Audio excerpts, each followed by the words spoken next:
understand why the master was commending the dishonest steward for his prudence after he had the debtors change the bills of oil and wheat to a lesser amount owed. Luke 16:5-9. Seems to me that he's saying that what the steward did was good. To me, it was dishonest. But then in Luke 16:10-13, he seems to be saying that it is wrong. So could you please explain what Luke 16 verses 8 and 9 means? My husband is also confused. Thanks, Gail. Okay, thanks. So I appreciate the question, Gail. So keep in mind that in verse 8, we read, the master commended the dishonest manager because he had acted shrewdly. For the people of this world are more shrewd in dealing with their own kind than are the people of light. Okay, I tell you, use worldly wealth to gain friends for yourselves, so that when it is gone, you'll be welcomed into eternal dwellings. Okay, so the admonition here is not that we cheat our employers, all right, but that in a worldly sense, all right, the shrewdness of the servant, which was commended by the master, should be imitated, not literally, but we should be equally shrewd in our use of wealth, not with an eye to our material advantage, but our spiritual and eternal advantage. Oh, okay. Got it. Gail, thank you so much for your email. By the way, if you'd like to send us something for a future show, here's the address, ctc@ewtn.com, ctc@ewtn.com. Here's a quickie from Charles, who says, I am listening to a priest talk about guardian angels. Where does this come from? Doctrine, dogma, or tradition? Guardian angels. Yes, and yes. Oh, very good. So, the existence of guardian angels is suggested in a number of places in the Bible. One of them is when Christ speaks about, suffer not these little ones to come unto me. I tell you, they're angels. Gaze upon the face of God. I can't remember the exact quotation, but you remember the passage. Yes. So Christ seems to indicate that each of the little souls has an angel guardian watching over him. And do you remember the passage in the temptation when Satan tempts Jesus to throw himself from the temple and says, because it not written that God's angels will attend to him, or language to that effect, and Jesus, of course, doesn't take the bait and says, also written, don't tempt God, but he doesn't deny the reality that the angels are there watching over. You think about a passage like the book of Tobit, when the angel Raphael appears to Tobias and Sarah and says, hey, my job description here is taking your prayers to God. That's what he says. All right. It's an image that we see repeated in Revelation chapter 8, verse 3. It's one of the scriptural arguments that I advance often for the intercession of saints and angels. All right. Because the Bible says they intercede for us. So here's an angel kind of attached to that particular individual. And then angels in Scripture seem to be attached also to localities, to places. The book of Daniel talks about that. The prince of Persia, you mentioned, so it's actually an angelic being. And there are many such instances in Scripture. The angel of the Lord, of course, accompanied the people of Israel. So the idea that God has... yes, and of course, remember the book of Hebrews. It says that angels are ministering spirits sent to serve those who inherit salvation. Okay. So angels are very much involved in the mediation of God's will and grace. I mean, even the law, St. Paul tells us in the book of Galatians, was mediated by angels, as was delivered to Moses. So they're very much involved in the whole drama of redemption. Now, with respect to the status of the doctrine, absence of evidence is not the same thing as evidence of absence, and the same thing counts for my ignorance. So my ignorance of a dogmatic declaration is not evidence that one does not exist. Right? Okay. But at the top of my head, I can't consciously remember that the existence of guardian angels has ever been infallibly defined by the extraordinary magisterium as such. There may be such a definition. My mind's gone blank. I can't think of one. All right. But a dogma doesn't have to be defined by the ordinary magisterium to be a dogma. All right.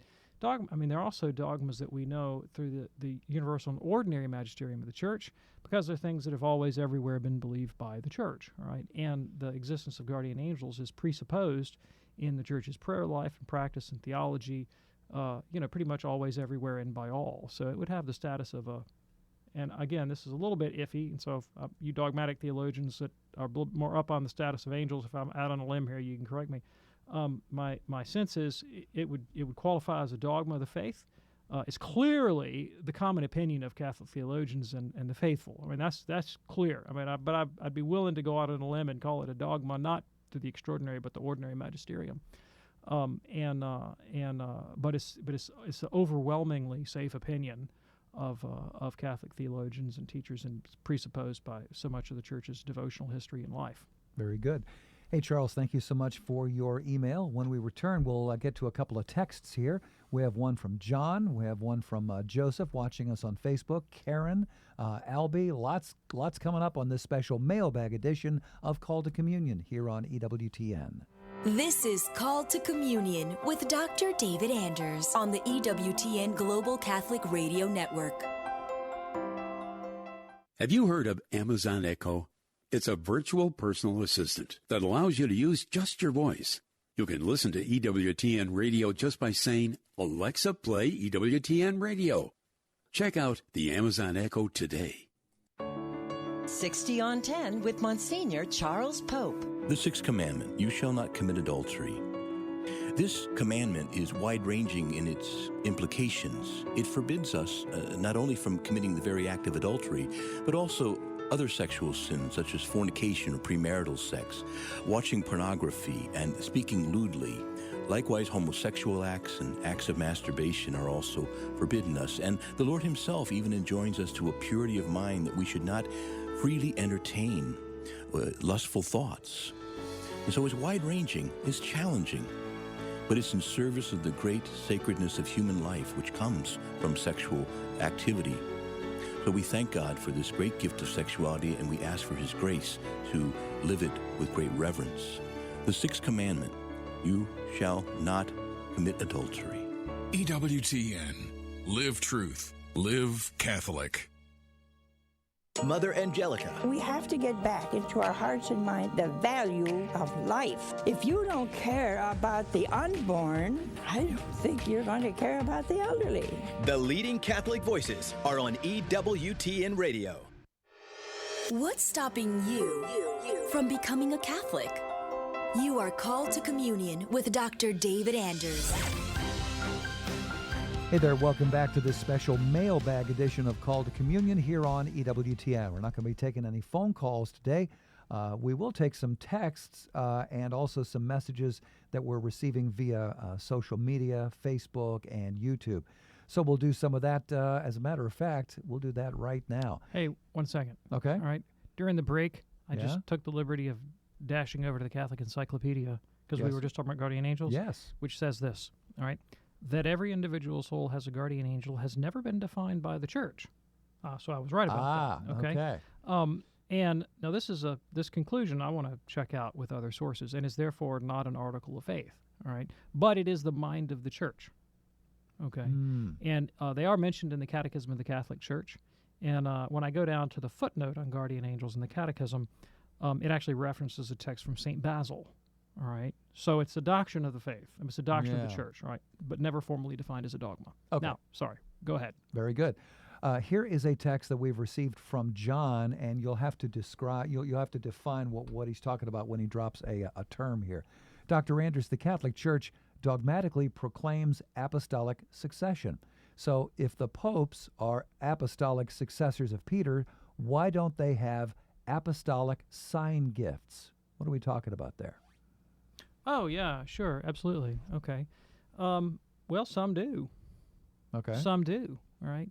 And but it's not necessary. When by sign gifts, he's talking about the extraordinary gifts of grace, like speaking in tongues and prophecies and miracles and healings and things like that. All right. And of course some do and some have. So there, you read, there's a good little book out. I used to have it years ago. I think I gave away my copy, about the miracles attributed to John Paul II during his life. Okay. And not just those from his intercession after his ascent into the beatific vision. And there have been other testimonies of miracles performed by holy men and women, including popes, during their lifetime. But that's not necessary. That's not a necessary and intrinsic part of the apostolic office. Okay. Now, clearly, in the first century, the apostles abounded in miracles, and that was extraordinarily useful for the advance of the gospel, okay? But they didn't have authority in virtue of those things. They had authority in virtue of their commission by Christ. And, of course, his decision to give or to not give charismatic gifts depends on his providential design, not ours. Sure. John, thank you so much for your text. Here's one now from Joseph, who's watching us right now on Facebook. Joseph says, is it correct for lay people to give communion and wine? And what happened to the altar replaced by a table? You know what he's talking about there? Yeah, sure. Okay, so first of all, it is proper if lay people have been designated by the church as extraordinary ministers of Holy Communion. All right, they have to be designated. They have to receive that commission from the church. They can't take that authority upon themselves. Okay. But there are a few restrictions on extraordinary ministers distributing the elements of Holy Communion. One of them would be it would be improper for a lay person to distribute Holy Communion to an ordained person. Lay person should not administer Holy Communion to a bishop, priest, or deacon. Okay, and in fact, a lay person should never distribute Holy Communion if there are enough priests, bishops, and deacons around to get the job done. Right, the priest is the ordinary minister of Holy Communion. That's why if he has to employ lay people, it is as extraordinary ministers of Holy Communion. Okay? Right. And then, of course, whether or not the laity, the extraordinary minister, distributes the chalice would be the priest's discretion as to whether he wanted to do that or not. Okay. I am not aware of any Catholic church anywhere on the planet where the altar has been replaced by a table. Okay. Now, I will grant to you that architecturally, all right, there are some altars that look a lot more like tables than altars, all right, but they are still consecrated as altars. Okay. Sounds good. Thanks for your text there, Joseph. Glad you're watching us today on Facebook. We're doing a special mailbag edition of Call to Communion here on EWTN. Karen is also watching us via Facebook. Karen says, can a baby be baptized Catholic if the parents are not Catholic, but they want the baptism to happen? Yes, the answer to that question is yes. The church will baptize a baby as a Catholic, even if the parents are not Catholic, provided the parents intend to bring the child up as a Catholic. Fascinating. There you go. Karen, thanks so much for checking us out on Facebook. Albee, A-L-B-E-E, Albee perhaps, also watching on Facebook today. If I watch a live broadcast adoration with all my heart, is it the same as if I would actually be there in person? Okay, thanks. So I guess it depends on what you mean by would it be the same as, all right? Because in one sense, obviously, there's a substantial difference. Mm-hmm. One, you're watching it on television. The other, you're sitting in the room, all right? So in terms of your physical proximity, clearly you're closer if you're in the room. Now, I have a feeling that what you are referring to is, will I derive the same spiritual benefit? All right, that's probably what you're meaning. Yes. And for that, I would tell you that the benefit that we derive from any devotion, and adoration of the Blessed Sacrament is a devotion, is dependent on our subjective condition, on our disposition when we perform the devotion. It's dependent on the degree of faith and charity in our own hearts. And so if you are half an inch away from the Blessed Sacrament, in a state of mortal sin and consumed by malice and pride and lust, you're not going to get any benefit from that, and physical proximity will not make a difference. On the other hand, if you are, languishing in a prison cell in some communist country in the world or whatnot, and you are, 1,500 miles from the nearest Blessed Sacrament, but you unite yourself to God and to the holy sacrifice of the Mass offered throughout all the world, on all the altars of the world, and you do so with great faith and charity, you will derive enormous benefit. Okay. Makes sense to me. This is Call to Communion here on EWTN. We're taking care of mailbag questions today. That would be texts and emails. In fact, we're going to do a text right now, then we'll get back to the emails. Patricia in Kentucky just sent us a text. Do Catholics have to literally believe Eve was formed from Adam's side? Okay, so that's an interesting question.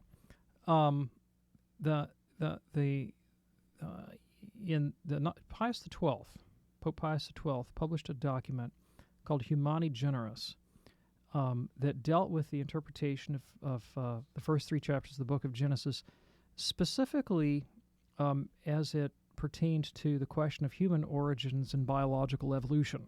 All right, and Pius XII held out that it seemed that Catholics would be obligated to believe in the doctrine of monogenesis. Monogenesis is the idea that the human race today descends from a common pair, okay? Not because that's what was clearly manifest in the biblical narrative, but it seems required by the logic of the doctrine of original sin, okay? And the overwhelming tendency in church documents, in liturgy, and in prayer is to speak about the literal existence of an Adam and Eve, and an Eve. Okay, there are Catholic theologians, no magisterial statement that I'm aware of. There are Catholic theologians who, without censure from the Holy See, in other words, like no one has slapped them down and said you can't do this, have explored the possibility of polygenesis in a way that would be consistent with the doctrine of original sin. It is a purely speculative theological hypothesis that does not enjoy widespread acceptance, but has not yet been formally condemned that I'm aware. So the safe opinion for a Catholic following Pius XII is that there was a literal Adam and Eve, all right, or so to speak, okay? It's not absolutely necessary, however, and the Pope opens the door to this possibility, it's not necessary to believe that, or to deny, rather, that particular first human pair, Adam and Eve, were not themselves also the product of some lengthy prehistory of biological evolution, all right? And so what a lot of Catholic theologians, with the blessing of the magisterium, hold is that natural selection, biological evolution produced the biological material, i.e. the bodies, into which God infused the rational soul into a single couple. Okay. That's not a dogma of the Church. That's not a doctrine of the Church. That's a theological hypothesis about how we could fit the data of revelation together with what we know from natural science. So Catholics are not obliged to hold that opinion, but they're allowed to hold that opinion. All right. Under that opinion, obviously, Eve, in quotes, in the story, would not have been derived literally from a rib of Adam. Okay, so by implication, I would say it's not absolutely necessary to believe that a literal Eve was literally formed from a literal rib from a literal Adam. All right, and I would imagine a few theologians today probably hold that. All right. However, that's also a very safe opinion. I mean, the literal position is a clearly safe opinion and has widespread acceptance in the tradition. The more figurative interpretation is also an allowable opinion. Very good. This is Call to Communion here on EWTN. Glad you could join us for this special mailbag edition. Back to the emails now. Here's one from Rosie, and this is a rather lengthy one, but I think it's very important. My friend has been on a road to becoming closer to God. She goes to church frequently and confession frequently. She went to confession one day and went to a priest she had never gone to in the past. At that point, she said, after starting to give her confession, he said, "What is the deal with you people being so perfect?" Well, she lost her train of thought, didn't continue with her confession. The second time that she went to him, he didn't give my friend any penance or absolve her from her sins. And the last time he didn't give penance again. This time he touched her head, but she didn't hear him absolve her from her sins. She doesn't want to think wrongly, but she also doesn't feel like she's being absolved from those sins. She compares it from the other priest in the past. So what can she do? She is at a loss, doesn't want to hurt his position. Okay, couple things. First of all, it is very common for priests to begin the prayer of absolution while you are making your act of contrition.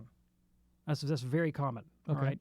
And so I mean, I've probably, hundreds of times when I've been to confession, Father says, okay, make your act of contrition and I'll absolve you. And I start in, oh God, I'm sorry for my sins with all my heart. Meanwhile, he's going mumble, mumble, mumble, mumble, mumble, mumble. He's doing it. And he's actually uttering the words of absolution. All right. And sometimes, about the time I say, Amen, he's in the name of the Father, Son, and Holy Spirit. We're just kind of finishing up together. I have had it happen that the priest finishes the absolution before I'm done with the act of contrition, and it has happened to me that I have not heard that, and I've actually said, Father, did you absolve me? Oh yeah. I was praying it while you were doing your act of contrition. Funny story, true story. Okay. My wife went to confession to Father Angelus one time here at the network in the St. Michael Hall upstairs, and she was the last confession before he had to go say Mass for the noon Mass, and so she finished, and she was like, okay, make your act of contrition, and then he absolved her under his breath quickly while she was making her act of contrition, and then he got up and walked out of the confessional. All right, went in to say Mass, and she was like, she didn't know where he'd gone or why he'd left, and she thought that he hadn't absolved her, and she was like, well, he must be about to come back in just a minute, and she sat there in the confessional throughout all of Mass. Oh, my goodness. Oh, wow. And then he comes back and sees a penitent, so he goes right back in the confessional. He's like, you ready to make confession? She's like, no, I've been here waiting for you to absolve me. He was like, oh, you poor thing. I absolved you 30 minutes ago. That's a great story. So I hope she doesn't mind my telling that, sweetie. I didn't mean to put you off. Okay. Anyway, so that's that. Before you jump the gun, that's something I want to consider. Now, but there are two other things that do bother me. Obviously, the comment, "What's it with you perfect people?" is entirely inappropriate. Entirely inappropriate. And then it seems to me inappropriate as well that he should physically touch you in the confessional. That's really out of bounds. Okay, and so that's both those things are troublesome. And one way you might handle it is to you could contact the chancery, the bishop's office, and you could just might get a hold of the vicar for clergy perhaps, and or the bishop directly, and say you don't have to necessarily give a name. You can say, look, this happened to me in the confessional. If you think it's worthwhile for me to be more forthcoming, I can tell you when and where, and it's all in confidence. But I happen to know a story, all right, of a priest in a particular diocese who was kind of on loan to this diocese. He didn't belong to the diocese, and he had a bad reputation for not giving absolution. And that word kind of got round, and another priest heard about it, and the priest went, so I'm going to go figure out what this is about. So the priest goes to confession to this other priest, and the squirrely priest doesn't give absolution, and so the priest number two says, I see what's going on now. He goes straight back and tells the authorities, and man, that guy was out of the diocese in no time flat. And there can be all kinds of reasons why. I mean, you every once in a while you run into a priest who is this doesn't sound like your case. You might run into a priest who is overly rigorous and wants to really kind of make a point of, you got to make a good act of contrition, and I got to know you're sorry, and I don't think you're sorry, and that's totally inappropriate. Totally inappropriate. It's the only time a priest can validly withhold absolution or can licitly withhold absolution is when you don't say I'm sorry, when you're like, no, I'm not sorry. But he shouldn't be trying to read your intentions through your emotional life, okay? And then, I hate to say, every once in a while you'll meet a priest who's a heretic who doesn't actually believe in the sacrament. But that's very rare, but it has been known to happen. So it's worth investigating a little bit, because you don't want an abuse of the confessional. Right. Rosie, we thank you so much for your email, and we hope that's helpful for you and for your friend. When we come back, we'll get one from Bernfried in Germany, also Sherry, Laurel in Virginia, lots more on this special mailbag edition of Call to Communion here on EWTN. Do stay with us. More to Life with Dr. Greg and Lisa Popcak. More to Life is about living the Catholic difference in our marriages, our families, the way we approach life in general. It's about celebrating life and our Catholic faith and discovering all the ways God wants to bless us and help us be a blessing to others. More to Life with Dr. Greg and Lisa Popcak. Weekdays, 10 a.m. Eastern on EWTN Radio. St. John the Baptist wasn't killed because he refused to bow to some pagan god. Herod, who had John beheaded, didn't care that much about religion. St. John ultimately lost his head because he wouldn't keep quiet.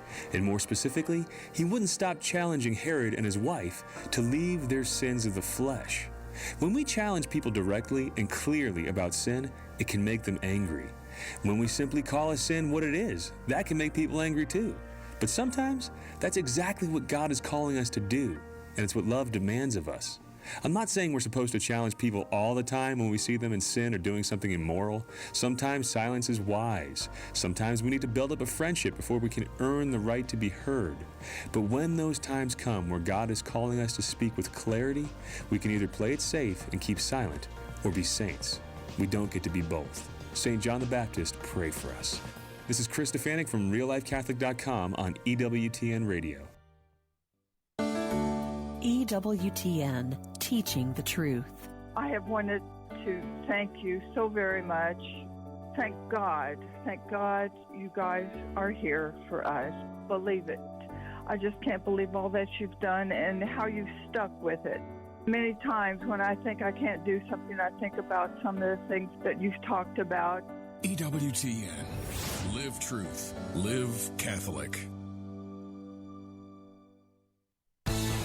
Hi, this is Cy Kellett. Later today on Catholic Answers Live, author Obianuju Ekocha will be here to talk about the ideological attack on Africa. Catholic Answers Live, 6 p.m. Eastern here on EWTN Radio. Now, back to Call to Communion with Dr. David Anders. What's stopping you from becoming a Catholic? You are called to communion with Dr. David Anders. And we welcome you back to this special mailbag edition of Call to Communion here on EWTN. If you would like to send us an email for a future show, here is the address, ctc@ewtn.com. ctc@ewtn.com. We try to answer those on our daily live show where we're also taking phone calls.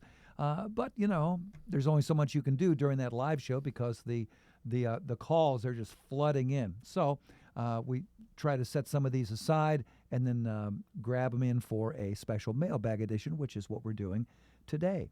Here's one from Bernfried in Germany who says, Dr. Anders, you said that God has no eyes or legs, but God said we were created in his image. Could you please elaborate? Yeah, sure. So the way the Catholic Church, the way Catholic tradition interprets that being created in the image and likeness of God is that we are like God in being spiritual creatures. That we have intellect and will. We're rational creatures, rational spiritual creatures. We're like God in those aspects of our nature that are highest, not those that we share with base animals. Right. All right.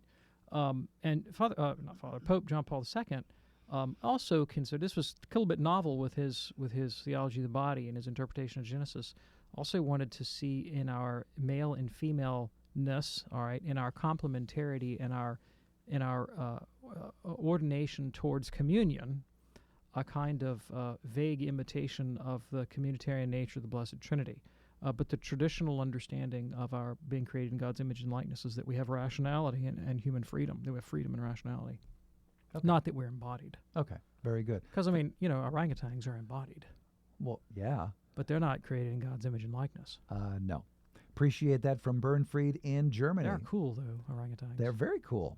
Here's one now from Laurel in Virginia who says, good afternoon. Following up here on a previous question, why do fundamentalists, loving their Sola scriptura position, not recognize Peter as the rock on which Christ founded his church? What exactly is their rationale? Thanks, Laurel. Sure, thanks. So, of course, fundamentalists are not all of one mind on this. There's a you wouldn't really call him a fundamentalist. He's an evangelical, but he has more or less the same doctrine of Scripture. A scholar named D.A. Carson, who's very highly regarded in that world. And he published an article on St. Peter once that was published by Moody Press in the book Great Leaders of the Christian Church. And he made the argument exegetically in that document that Peter is the rock of Matthew 16. Now, what he denied was that the whole, fully blown doctrine of the papacy flows out of that. But in terms of just the grammatical, exegetical argument, he was willing to admit that Peter was the Pope. Now, interestingly, I heard from the professor who edited the book that when that got out, Moody Press got some copies of the book burned to ashes and sent back in manila envelopes. Wow. Because, that didn't go down so well with some of the other crowd. Okay. And I think that's the answer to your question also, is that they understand that Matthew 16 is a large part of the exegetical basis of the doctrine of the papacy. and they're viscerally, fundamentally, and dogmatically opposed to the doctrine of the papacy. Mhm. So they're going to avoid any exegetical conclusion that would tend to Catholic. And in fact, when I was going through seminary myself as a Protestant, before I converted to the Catholic faith, we would often have discussions about interpretation of Scripture, sometimes, just casually, over a cup of coffee in the student lounge or whatnot. And the hair would kind of begin to stand up on your arms if people started reading the Bible in a way that tended Catholic. And if they went too far in that direction, we'd be like, watch it now, buddy. You're getting close to the edge, And it's amazing how our capacity for post hoc rationalization of the conclusions that we want to find. If I want a certain conclusion to be found in the Bible, I can twist myself into knots to come up with that. You know what that great philosopher Mo Howard of the Three Stooges said? Yuck, yuck, yuck. Besides that, okay. Don't confuse me with the facts. My mind's made up. There you go. It does happen. Laurel, thank you so much. Catholics aren't immune to that either. Oh no, not at all. It's a human trait. It's not a Protestant trait. Exactly. Okay. Here's one now from Sherry, and she says, I know of a man who was brought up in a non-Christian family. This family believed that Jesus is just a prophet. He converted to Catholicism in order to marry his Catholic fiancée. The devout Catholic wife brings up the kids in the faith with minimal support from her husband. The man attends Mass with the family, receives the body of Christ. He doesn't do the sign of the cross, doesn't go to confession, occasionally attends holidays of obligations with the family. Recently, he told his wife that he only agreed to convert because of the wife's desire to be married inside the church. So my question here is, does this revelation invalidate their marriage sacrament? That's a really good question, all right? And obviously that's not for me to decide. That's for a tribunal to decide, okay? And if somebody shows up at the baptismal font and is posed the question, do you believe? And they say yes, okay? The church is not going to second-guess that profession of faith, all right? The presumption is going to be for the validity of the sacrament, all right? However, to properly receive the sacrament of baptism, there needs to be faith, okay? And so, if he was just absolutely lying, if he had his fingers crossed behind his back, so to speak, and he were to freely admit that and say, look, I never believed this for a second. I was lying. I had no intention of receiving the sacrament, not really, not to do what the church means by this, but this was just a farce, and the sacramental marriage is a farce, and the communion is a farce, and the whole shooting match is a farce.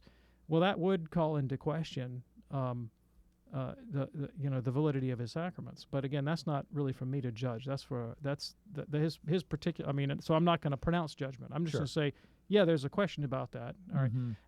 But I wouldn't conclude just from what you've told me that I could form that judgment. Okay. Sherry, thank you so much for your email. We're doing the mailbag edition of Call to Communion today here on EWTN. Misty wants to know, is a doctrine or dogma only to be considered infallible with certainty if it has either been declared by a council or by the Pope speaking ex cathedra? Or are there other ways in which a dogma or doctrine could be considered certainly infallible? If so, what are these? As I understand it, only a handful of doctrines have been officially declared infallible in the first two ways that I've stated. Thanks, Misty. Yeah, thanks, Misty. I appreciate it. No. A dogma can be known to be infallible because it's universally taught by the church, all right? And in fact, the only reason why the church would make an extraordinary pronouncement, by a pope or council as to the status of a dogma is because something that's always been believed by Catholics has somehow or another been called into question by some controversy and needs to be reaffirmed in an official way, all right? So it's not like the church is just bebopping along and the pope suddenly makes up a dogma, right? The church is confessing the faith once for all delivered to the saints in all of its plenitude, okay? And then some part of that, some aspect of that gets called into question through some historical circumstance, and then the popes have to come back and reaffirm what's always been held, implicitly or explicitly by the church. So there are a lot of dogmas and doctrines and practices of the church that are universal, that have never been formally defined. This is, I'm trying to think of a good example. Maybe this isn't one, but it's just what comes to me at the time. There's no testimony in sacred scripture. We don't read in the Bible that the apostles ever administered Holy Communion to women. No. All right? But, I mean, in sacred tradition, we're certainly always going to administer Holy Communion to women. Of course. But we don't see a lot of instances of Holy Communion being distributed at all in the Bible, okay? The one real manifest clear spot is in the institution narrative on Holy Thursday. It was the apostles that got it. But that's always been a part of sacred tradition. Now, guess what? I don't think anybody has ever thought to question. No one's ever thought to question that we ought to administer Holy Communion to women. Right. So we've never needed an infallibly dogmatic definition from a pope. It is divinely revealed that we ought to administer Holy Communion to women. But clearly, that's a doctrine of the faith. That's a teaching of the Catholic Church, and we know that through sacred tradition. Okay. Saint Augustine, before there was a dogmatic definition about the mode of baptism, appealed to the practice of the Church in baptizing infants in his debate with Pelagius about the reality of the doctrine of original sin. And part of his argument with Pelagius was he says, look, the Church has baptized infants. All right? If infants don't have original sin, they don't need to be baptized. All right? And Pelagius didn't have a good answer for that. And I don't believe in the 4th century there was ever any infallible dogmatic definition by Pope or Council that you should baptize infants. But Augustine appealed to the common practice of the Church, as a doctrinally sound basis for drawing a conclusion about the nature of original sin. I mean, examples like that. Very good. Thank you for your question, Misty. Here's one now from Bradley, watching us on Facebook today. What is the most Catholic manner by which two people should determine if they should date? Very interesting. Yeah. What is the most Catholic manner by which two people ought to determine whether they should date? Okay. Well, this is just my prudential opinion. Okay. Okay. I'm not giving out any kind of infallible whatever. Okay. Dear David. Yeah, exactly. This is a Dear David. Okay. All right. So the purpose of Christian marriage, or rather I should say the nature of Christian marriage, the essential nature of Christian marriage, is the pledge of lifelong fidelity of one man and one woman, for better or for worse, rich or poor, sickness and health, hell or high water, to one another for the sake of raising a family. In other words, procreation and childbearing is in mind. That's the principal end of marriage. And through that, the sanctification of the spouses and the family in service to the universal church and to civil society for the sake of God. Okay? That's what you're aiming at. Yeah. That's the goal, that's the end. Okay? Now, if you don't know where you're going, you don't know how to start out. So you got to have that in mind. So, what I counsel my own children is, look, attraction, romance, all that's great, okay? But the sine qua non, that without which not, okay? Is this the sort of person with whom I could form that kind of bond, who would share that value with me? Right? Is this someone who is committed to the principle of lifelong, indissoluble union for the sake of raising a family in the church? Okay? And what does that entail? Okay? Well, it means that, let's say, you get married, and the next day, one of you gets hit by a bus and is paralyzed. All right? Is this the kind of person who is not going to bail in those circumstances? Who's not going to say, well, I didn't sign up for this, I'm out of here. But, I made this commitment. Obviously, this is the providence of God in my life. I'm going to live with this for the rest of my life. Is it that kind of a person? All right. Is it the kind of person who's going to say, the first 7 years were great, but I don't love you anymore. I'm out of here. Mm-hmm. All right. Unless you have that kind of certainty that this person has the kind of character that could endure really, really difficult struggles, perhaps struggles imposed by the marriage itself. All right. And recognizes that that's it, that the purpose of marriage is not to extend or deepen or prolong or intensify romantic attraction, Purpose of marriage is not to gratify my desires or to provide me with pleasure or happiness. All right? My happiness ain't got nothing to do with it except as some kind of secondary after effect. Okay? The purpose is to raise children in the church for the sake of getting me, my spouse, and my kids and my neighbors to heaven. All right? Which cannot happen without bearing the cross and suffering and dying. If you don't have that understanding, you need to go find somebody else, or you need to get the person that you are dating to understand that and buy into it. Okay? Sure. That's number one. All right. Way down the list would be, okay, let's talk about, are you guys, compatible at a social, psychological level, and, if you find each other attractive and so forth. But that's way, way, way down the list. It's important, but it's way down the list. And number one, are you willing to die rather than call it quits? Death. My mother used to say, "Murder maybe, divorce never."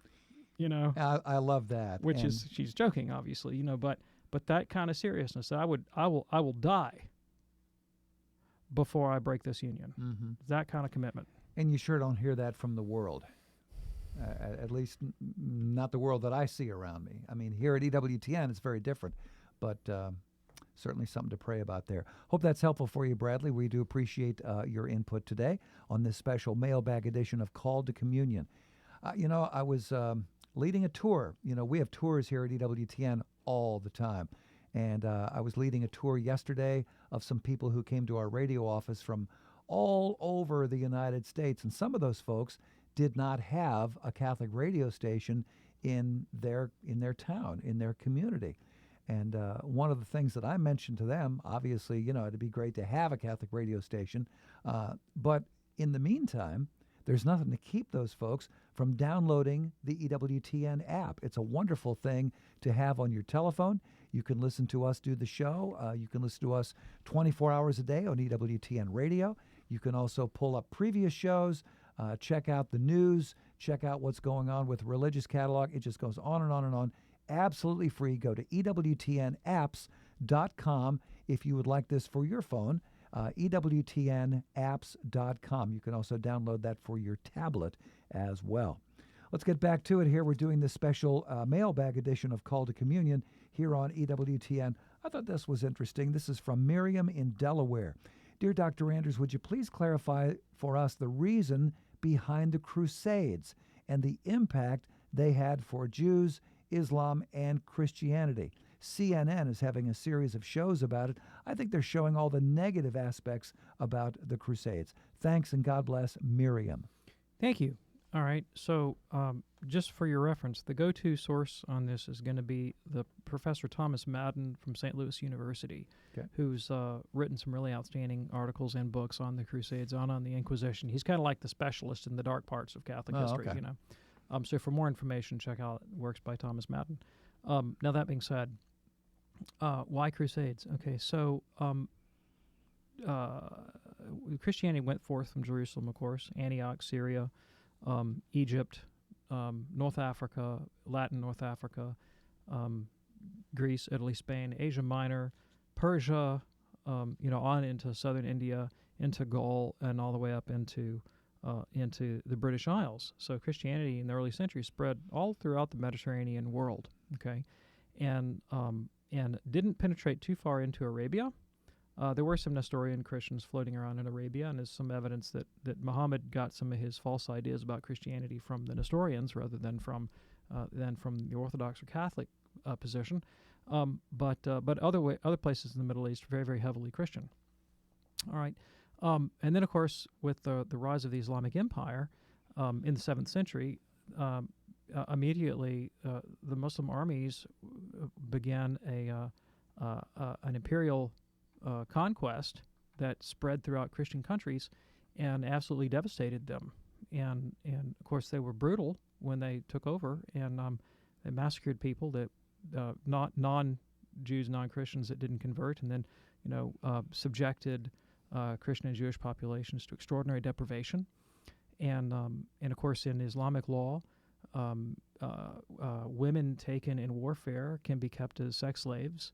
And there's heavy evidence, a lot of historical evidence for traffic in white European females that were being sold into North Africa and the Islamic world, and the relative rates of pay for male versus female slaves were really skewed in favor of females. They were much more desired than men, and it wasn't because they could lift heavier rocks. Okay, of course, the Turks would raid the coasts of Italy even and steal Italian girls out of their beds and carry them back for their harems to be used as sex slaves. And the Barbary pirates would frequently, even up into the 18th century, were raiding southern Europe and taking Europeans as slaves for North Africa. St. Vincent de Paul actually was for a while a slave of a Muslim in North Africa, and he eventually escaped and came back. Interestingly, converted his captor, who went with him and became a Christian religious. Wow. So, and of course, not only did they take over all these Christian lands in the Middle East, Egypt, was a majority Christian country until the 10th century. Of course, the Holy Land, all of Syria, of course, Arabia, and into Asia Minor. Eventually, of course, they took over Constantinople, fell in the 15th century, and the Turks pushed all the way to the gates of Vienna in Austria. And, of course, very soon the Islamic Empire conquered Christian Spain, pushed all the way to the Pyrenees and beyond into southern France. And in the year 732 in Tours, Charles Martel defeated the Saracen armies, the Muslim armies from Spain, at the Battle of Tours. And then there's a great medieval romance, the Chanson de Roland, about that episode in Christian history. So what had been basically a Christian lake, the Mediterranean basin, for so many centuries became an Islamic empire, and little old Latin Christian Europe was caught in a vice grip. Imagine all of the Iberian Peninsula under Muslim rule. Eventually, of course, Turkey pushing all the way into Eastern Europe, and here's tiny little Latin Christian empire caught in the pencil. Not empire, tiny little Latin Christian principalities and kingdoms caught in this pincher between this massive expansionary imperialistic Muslim empire that always devastated Christian communities and subjected them to gross deprivation and raped and enslaved their women. Okay, so what are you going to do? All right, are you going to stand there until they completely wipe you out? No, you have to take defensive warfare. All right, and of course the Christians in the Middle East were crying out for help. So the Europe did the only rational thing they could do, which is to take arms and fight back. Okay, and they did, and they pushed back, and they pushed. Of course, the big goal was, can we push and liberate the Holy Land? And so they did for a while, and they created a Latin Christian kingdom there in the Holy Land, the Crusader states, that didn't last for very long. And of course, that eventually collapsed in on itself. Now, anytime so it wasn't the Crusades were not a missionary, expansionary war. That's not the goal of the Crusades. Was not to go out and convert Muslims. The goal of the Crusades was to push back against an extraordinarily aggressive, imperialistic, conversionary Islamic army that had been doing just that, conquering in the name of Allah. And of course, in any warfare, there are going to be abuses. This is why war should be avoided at all costs, unless until the final possibility. All right.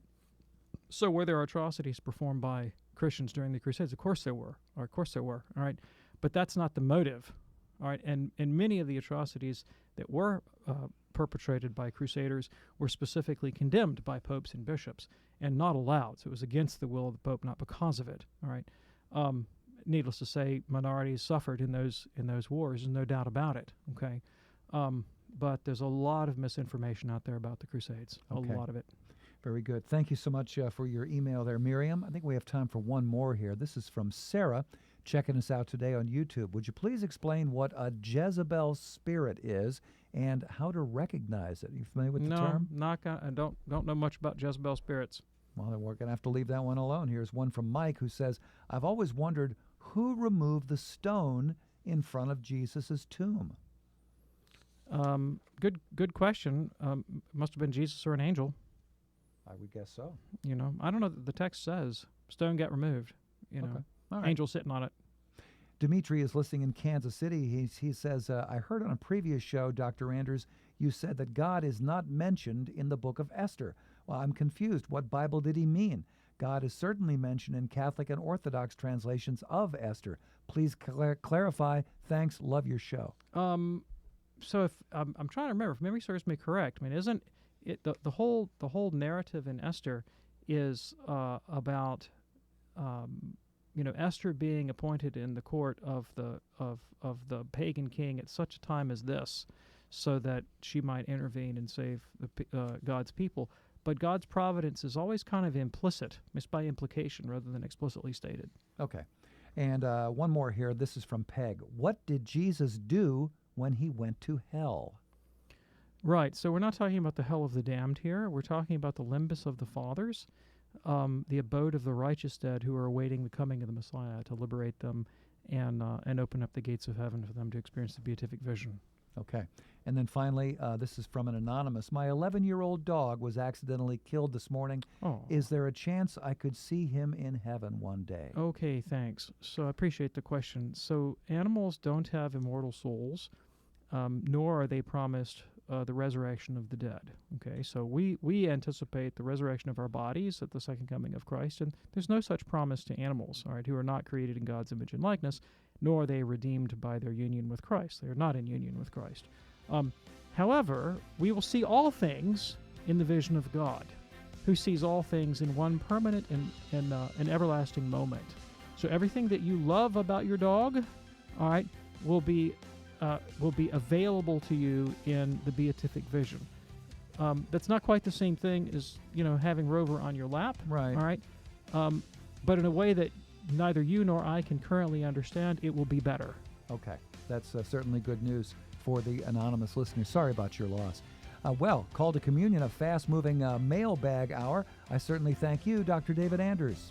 Thanks, Tom. Be sure and join us next time for our regular edition of the program, where we will take those calls live right here on the air, Monday through Friday, 2 p.m. Eastern, with an encore at 11 p.m. Eastern, and a best-of show on Sunday at 2 p.m. Eastern. I'm Tom Price. We will see you then. Have a great day. God bless.